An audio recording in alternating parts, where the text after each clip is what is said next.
All right, welcome to the final video in this series, a walkthrough of the elements of a happy sentence slides. So these slides are part of a larger deck of slides that goes through all these grammatical rules. As I said before, the grammar section includes both grammatical rules and organization and style, and in the first two lessons we're going to focus on grammatical rules through these elements of a happy sentence slide decks. Why is it called the elements of a happy sentence? Well, I created this scheme because the grammar section, there's something like 50 or 60 individual grammar rules that students have to remember.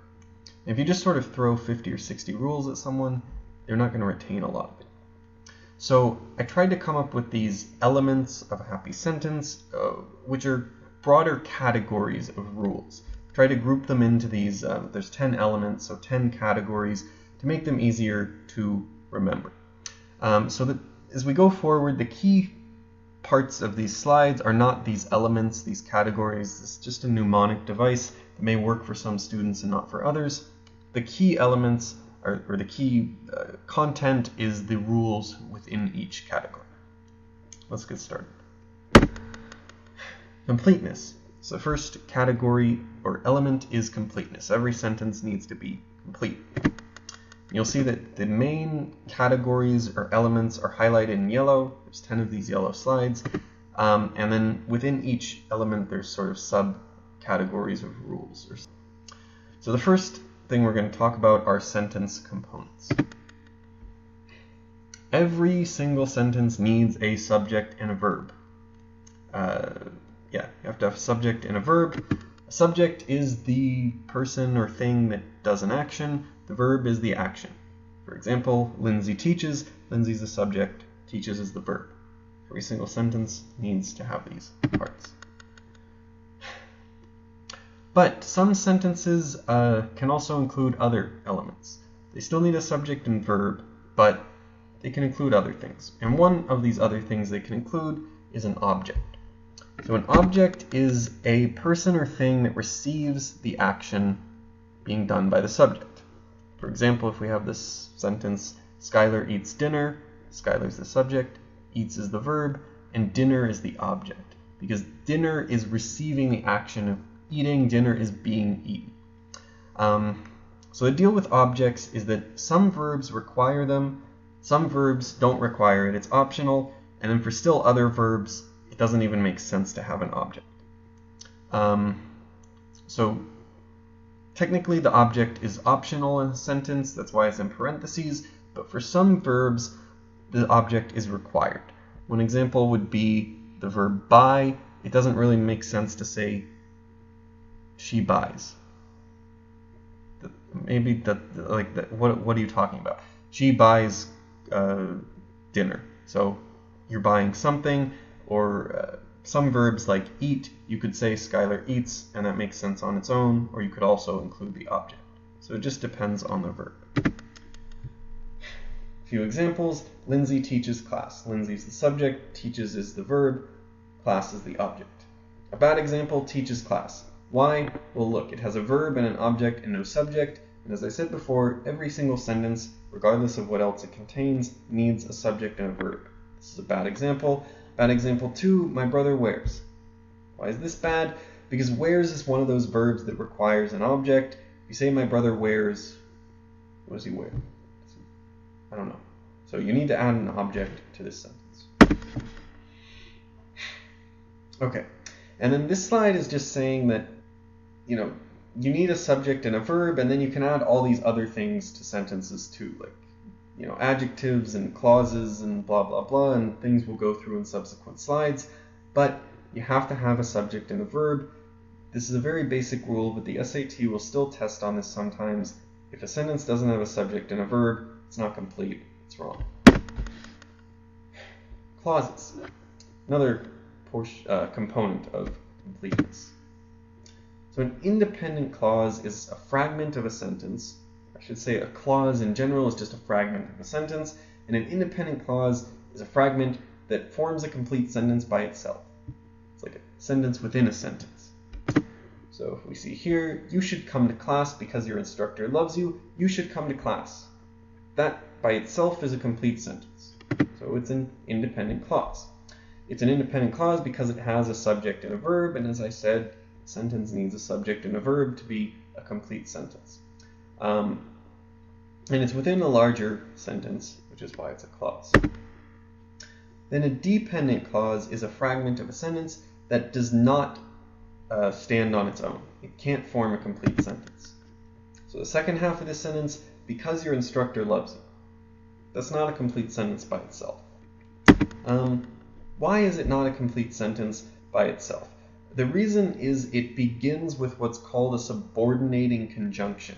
Subordinating conjunction is a word that basically subordinates a clause and makes it dependent. So if the sentence just said, your instructor loves you, fine, it's independent. But when you add the word because, a subordinating conjunction, it's no longer independent and it requires being paired with an independent clause. Some examples of subordinating conjunctions are because, while, after, for, since. There's a whole bunch more, but those are just a few of the common ones. And the rule is that dependent clauses, in order to be included in a sentence, have to be paired with an independent clause.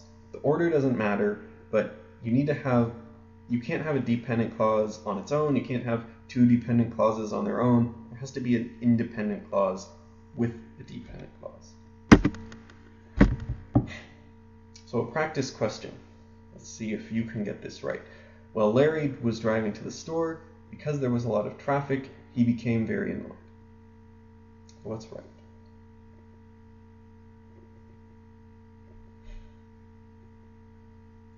Well, if you look at this sentence, we have, well, Larry was driving to the store. That's a dependent clause. And then we have, because there was a lot of traffic, he became very annoyed. That's another dependent clause. And you can't have two dependent clauses, one right after the other. So this is not correct. Choice C is not correct. Choice D changed the subordinating conjunction, but it's still a dependent clause, so this isn't correct. So the correct answer is B. All right. Moderation. So that's it for completeness. We're on to our second element of happy sentences, moderation. Sentences have to have moderation to be happy. They can't have too much of certain things. Okay. The first thing is run-on sentences. A run-on sentence, as you probably know, is when you take two independent clauses and you smash them together, with nothing in between. That's not good. That's a run-on sentence. There's too many independent clauses right after another. So there's two ways to fix this. The first way is you add a period. You split the independent clauses into two separate sentences. And the second way to fix it is you add a comma and a coordinating conjunction. Coordinating conjunctions are different from what we just said, or what we just covered. Subordinating conjunctions. A subordinating conjunction subordinates a clause and makes it dependent. A coordinating conjunction connects two independent clauses together. The common acronym to remember coordinating conjunctions is FANBOYS, which stands for and, nor, but, or, yet, so, and these are the words you can insert between two independent clauses with a comma to make a complete sentence. Let's look at an example. And the general pattern with these slides is we're going to go through a rule and then we're going to look at examples. So here, some people like to dance. I prefer to sit in the corner and cry. What's wrong with this? So what I want to point out here is that this is not a multiple choice question. There aren't different choices of how to fix this, but that doesn't mean you can't make this a thought exercise for your class. I think the wrong way to present the examples in the slides is to just sort of run through them. The right way to do it is to go through a rule and then come here and say something's wrong with this sentence and ask the class what's wrong and how you can fix it, and then reveal the answer. So something's wrong here. Some people like to dance. I prefer to sit in a corner and cry. What's wrong with the sentence? Well, it's two independent clauses smashed together. So what can we do? Well, one fix is we add a period. Some people like to dance. I prefer to sit in a corner and cry. Now these sentences are happy. They're separate. Or we can add a comma and a coordinating conjunction like but. Some people like to dance, but I prefer to sit in a corner and cry. If you don't prefer to sit in a corner and cry and you like to dance, you can tell your class that these slides are about someone else. So, the next thing in moderation is wordiness. The rule here is just that wordiness is evil. It's evil. It's very, very bad. I think it's easy to remember this. I think it's easy for students to remember this. Just wordiness is evil. You want to keep your sentences short and simple as possible. So, question to ask your class, how can we fix this sentence? The environment was doing fine, but global warming has made it so that it is not nearly as healthy as it was. It's just awful. There's so many unnecessary words here. We could reword it as the environment was doing fine, but global warming has harmed it. I mean, yeah. Okay, that's wordiness. Then redundancy, another type of moderation. So there's a few types of redundancy that the SAT will test. The first one is causal redundancy, not casual. This doesn't say casual, but causal redundancy. It's causal redundancy because it has to do with what are called causal phrases. And a causal phrase is a phrase which indicates cause and effect. There's not only 5 causal phrases, but there's 5 really common ones that show up all the time on the SAT. And those are due to, as a result of, the reason, because, and since. There's others like therefore and hence and etc., but those don't show up as often. And the rule is you can only have one phrase per sentence. It's a very simple rule. Only one causal phrase per sentence is allowed. So for example, if we look here, the reason collies are the best dogs is because they are so cute. Something is wrong with this sentence. There's too many O's in this word. Okay, but something else is wrong with this sentence. What's wrong here is that there's 2 causal phrases. Here we have the reason, and then we have because. You can only have one causal phrase per sentence. So a way to fix this is to eliminate the reason and just have because. Collies are the best dogs because they are so cute. Now this sentence is both accurate and grammatically correct. Next, idiosyncratic redundancy. Now this slide's purple. Why is it purple? Well, one thing, let me explain a little bit. So when I created this slide deck a few years ago, or I guess like a year and a half ago, I wanted to make it super comprehensive. So I wanted every single rule that could possibly show up on the SAT to be included in this slide deck. And that worked pretty well. Like, that's good because students learn every single rule. But when I had teachers use this deck last semester, I got a lot of comments in the survey at the end of the semester that there was just too much information here, that a lot of it was really nitpicky and students didn't need to know it and they weren't retaining it. So what I've done this semester is tried to sort through it and pick out what things are really important and which points are like, they should be in the slides because they sometimes show up on the test, but they're not as important. And everything that I deemed not as important, what I sort of call 1600 material. Like, you should learn it if you want a perfect score, but if you're just going for a pretty good score, you don't need to know this. All that material I've highlighted in purple. So the purple slides, you have a couple of options. You can either, one, just skip over them entirely. If you think they're going to take too long, you want to make these presentations shorter, you can skip over them.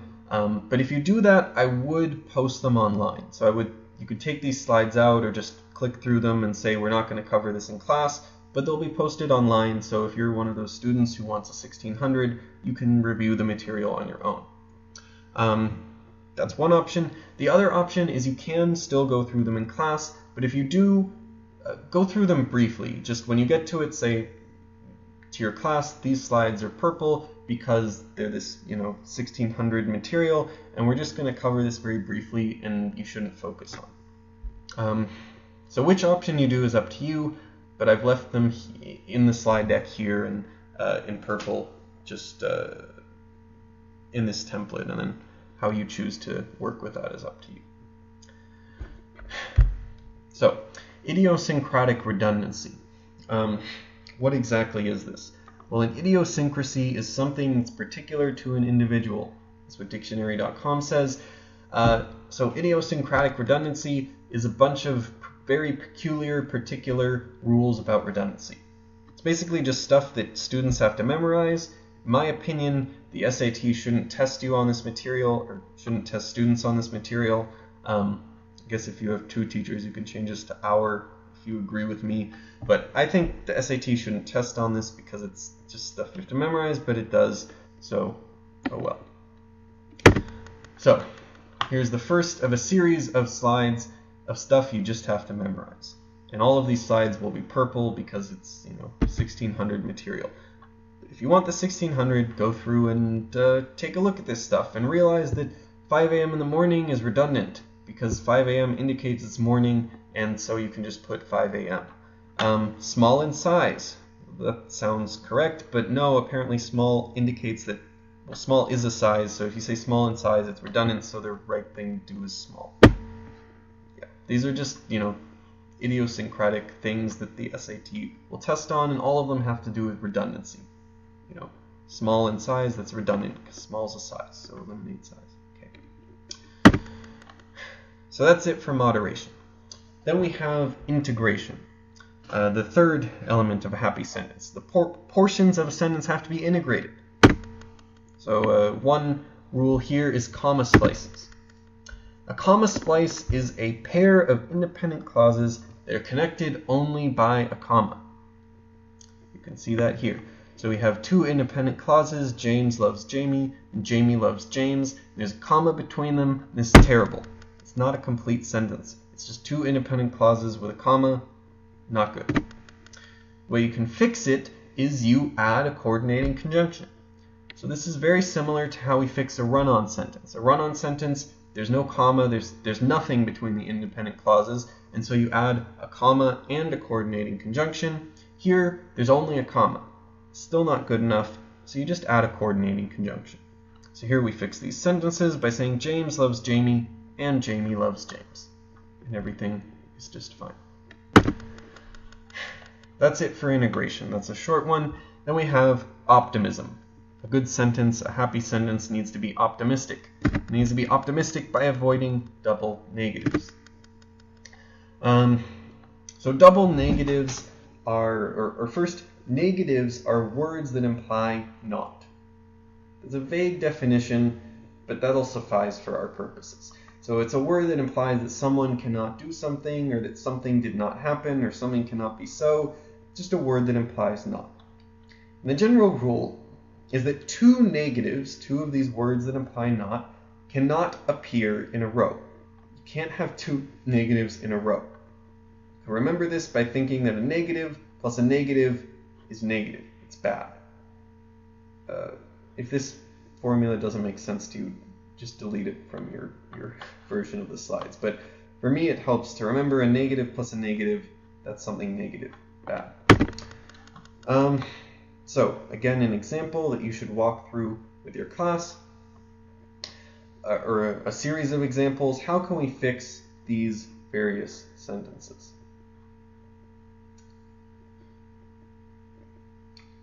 The first one, Mr. Mack taught the class without hardly preparing at all. The problem's right here. Without is a negative, hardly is a negative, not good. We need to eliminate one of them. Then here, my mother couldn't scarcely believe it when I told her I was adopted. Couldn't scarcely. Couldn't's negative, scarcely's negative, not good. I do not like you very much. No, this is very bad. You can't have not and not one right after the other. So we're going to fix the first one by eliminating hardly, eliminating scarcely, and eliminating one or both of the nots. I don't know why, as I'm presenting this, these X's are not lining up properly. They should. They lined up properly when I made the slides. I don't know. I'll double check that and try to fix it by the time you present these. But imagine that these X's are all in the right place. Okay, and now agreement. This is the final element that we're going to cover in these part 1 slides. and we're only going to cover a portion of agreement. So we'll finish agreement in lesson 2 and do the rest of the elements in lesson 2. So the first topic within agreement, and agreement has a lot of subtopics, it's a very important category, is consistency in pronoun. So this is a simple rule. Whenever you refer to the same noun in a sentence, you have to use the same pronoun. You can't just switch pronouns all of a sudden, and if you do, that will destroy the agreement in your sentence. So for example, and again, I would, ask students why this is wrong and ask them how to fix it, not just reveal the answer. One may not ever bring delicious food to class unless they also give some to the students. What's wrong here is that here we have one, this pronoun, okay, and here we have they. These pronouns are referring to the same thing, but they're not the same pronoun. So one and they are not the same. No good. How we can fix it? Well, we just change they to one. Now, one may not ever bring food to class unless one also gives some to the teachers. 1 equals 1, there's agreement, and we're happy. The next thing is consistency in tense. So first, what is tense? Well, verb tense is the time frame associated with a verb. The SAT will require students to know the following tenses, some of which are very intuitive and which students probably already know, some of which probably you as a teacher even forgot. So the first one is the present tense. Okay, that's the simplest form of the verb. Second one is the past tense. You just add AD. Then there's the future tense. You add will plus the present form of the verb. There's the progressive tense where you add ing. There's the present perfect tense where you use has or have plus the past participle form. And there's the past perfect where you have had plus the past participle form. Okay. So hopefully you know what past, present, and future are. You're probably wondering what is this other stuff. Well, the progressive is for actions that are ongoing. So I am running to class. I am running to class. I'm in the process of running. It's ongoing, so I use the ing form. And then the present and past perfect forms are for actions that are repeated multiple times. I have eaten dinner every day this week. So have eaten, that is the present, or you could say he had eaten dinner every day last week. That would be the past perfect form. So these forms are for actions that are repeated multiple times. But the reason that I don't spend a lot of time on this or include a lot of examples of determining which tense something is in on these slides is that what's important here is not really when you use each form. The SAT is not really going to test on, is the proper tense for this sentence the progressive or the past perfect? It's not really going to test on that. What it's going to test on is consistency in tense. So if you start using the past perfect in a sentence, do you continue using the past perfect? If you start using the future, does the sentence continue using the future? And if not, then it's incorrect and there will be a better option to choose from A, B, C, or D. So you should understand what these tenses are used for, progressive and perfect tenses, but the important thing is not to understand where to use them, it's keeping consistency. Now a few questions you might have, and again this is a purple slide, what about verbs that are irregular? Some verbs have an irregular past tense, and what is this past participle form thing that I'm talking about here? Well, this is just stuff you have to memorize. That should say part 2. I'll fix this in the slides after I finish this video. But anyway, this is more stuff you just have to memorize. Here's a bunch of irregular verbs. So regular verbs that have an irregular past tense and then an irregular past participle form. Often the past participle form is just the past tense. So for most verbs, they're just going to have a present and then a past tense where you add ed and then a past participle, which is basically just the past tense. There's certain verbs which are irregular, and they have weird past tenses, and they have even weirder past participle forms, and the past participle form is what you have to use in the perfect tense. So again, this is, extra stuff that if you want a 1600, you should understand how to conjugate these irregular verbs. If not, just remember ed and you'll be fine. So as I've been hinting at, the reason we care about this is because we want to keep consistency in tense in our sentences. And this means when you refer to the same situation or sequence of events in a sentence, paragraph, or essay, the verbs have to always be in the same tense. Now, a key thing to note here is that I didn't say in the same sentence verbs have to be in the same tense. That's not always true. Sometimes in a single sentence, you'll refer to two different situations or two different sequences of events, and it's fine to shift tenses when you shift situations. Similarly, you might have a single situation that spans multiple sentences, and if you do, you have to keep the tense the same across those sentences. So think about it as tense has to be the same when you're referring to the same situation, the same sequence of events. If it's taking place in the past, every verb has to be in the past tense. If it's talking about things that have happened multiple times, all of the verbs have to be in the past participle or past perfect or present perfect form. And if not, you'll have a shift in tense, and that destroys the agreement in your sentence. Let me pause to get a sip of water.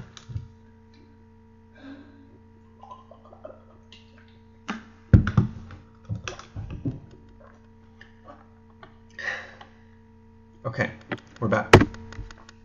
So an example, bad example. I had been to the market many times, but I never saw a market like this before. What's wrong here? Well, look, had been. This is the past perfect form. Saw is just the past tense. Not good. We have a disagreement in tense. We can fix this by changing saw to the past perfect form, and the past perfect form of saw is had seen, or had never seen, because we've never seen it. So now we say I had been to the market many times before, but I had never seen a market like this before, and we're all good. Had been and had seen are both in the past perfect tense. They're both there's agreement because of that. Okay. This slide should be in dark purple. This is very, very extraneous. This is an extra rule that sometimes shows up on the SAT. That most students probably don't have to worry about, but if you're a 1600 student, you should, you should know it. And okay, this is the simplest way I've found of stating this rule. So when a verb is conjugated in the past tense, and the object of this verb is also a subject with its own verb, then the second verb cannot also be conjugated in the past tense, and instead must be conjugated in the present or progressive tense. I encourage you to try to come up with a simpler way of stating this rule. I don't know that there is one. So because of that, let's just look at an example. I saw a cat bark at a dog last night. So what this rule is saying is that I have this verb saw. It's the first verb. Okay? And then I have here a noun. The noun here, cat, is the object of saw. It receives the action of seeing, so saw a cat. But this word cat is also a subject. It's the subject of verb number 2, bark. So I have this weird situation where I have two verbs sandwiching a noun, and the noun serves as both the object of the first verb and the subject of the second. Okay, when you see this pattern, this weird situation, the rule is verb number 2 can only be conjugated in the present or progressive tenses. Even though the whole sentence is taking place in the past tense, and we said that for consistency in tense, you need to keep the same tense when you're talking about the same situation, you would think based on that this should be barked. But English is weird, and it has this weird anomaly where if you have this particular pattern and the first verb is conjugated in the past tense, the second verb can only be conjugated in the past or in the present or progressive tense. So you could say, I saw a cat barking, or you could say, I saw a cat bark, but you can't say, I saw a cat barked. It doesn't really sound right when you say it out loud, and it's not grammatically correct, despite the overall rule we covered a minute ago.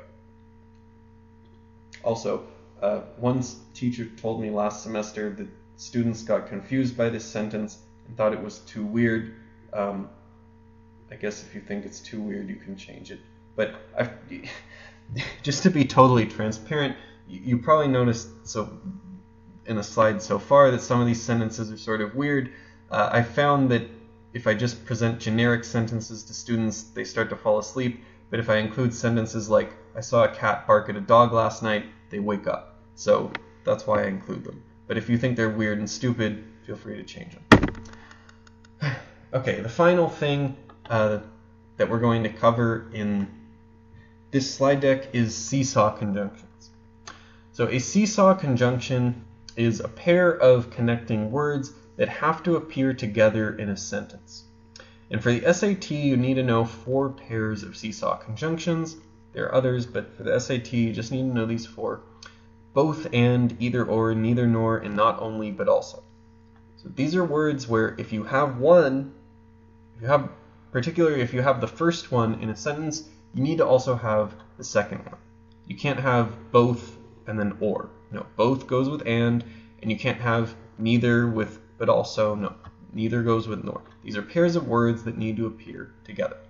And if you don't have these pairs appearing together, it'll destroy the agreement in your sentence. That's weird. It's just a white slide. I'll get rid of that. So here's some examples. So this is in green because it's a good example, and you should ask students in class why this is good. Both Hillary and Bill have the last name Clinton. Well, it's good because it uses both and. It uses both and. That's that. Okay. Well, anyway, uses the full seesaw conjunction of both and. Then here, either Mason or Jason will fail next week's quiz. That's very sad, but it's also grammatically correct. It uses either and or. Neither the SAT nor the ACT is enjoyable, unfortunately, but this is grammatically correct, neither and nor. And then down here we have a bad example. Not only does Skylar wear clothes, he wears glasses too. This is something that sounds fine if we say it out loud, but if you think back to the rule about seesaw conjunctions, not only has to be paired with but also. There's no but also here. This is not grammatically correct. We can fix it by getting rid of that too and instead saying not only does Skylar wear clothes, but he also wears glasses. Which, this is an important point. This sounds better than this, at least to me. Like, if someone said, not only does Skylar wear clothes, but he also wears glasses, compared to not only does Skylar wear clothes, he wears glasses too, this one sounds better, but this one is grammatically correct. And the SAT loves to test students on tricky grammatical things like this. And of course, you should always remember that riding the seesaw alone is not fun. Okay, that's all for these slides. There's citations at the end because I believe in not plagiarizing, and I also believe in getting credit where credit is due. And these slides were largely created by me, but were also based on previous slide decks created by Helen and Emily, the current executive coordinator for PTPS. So that's it for the Lesson 1 videos. I'll see you next time if you choose to watch the Lesson 2 video.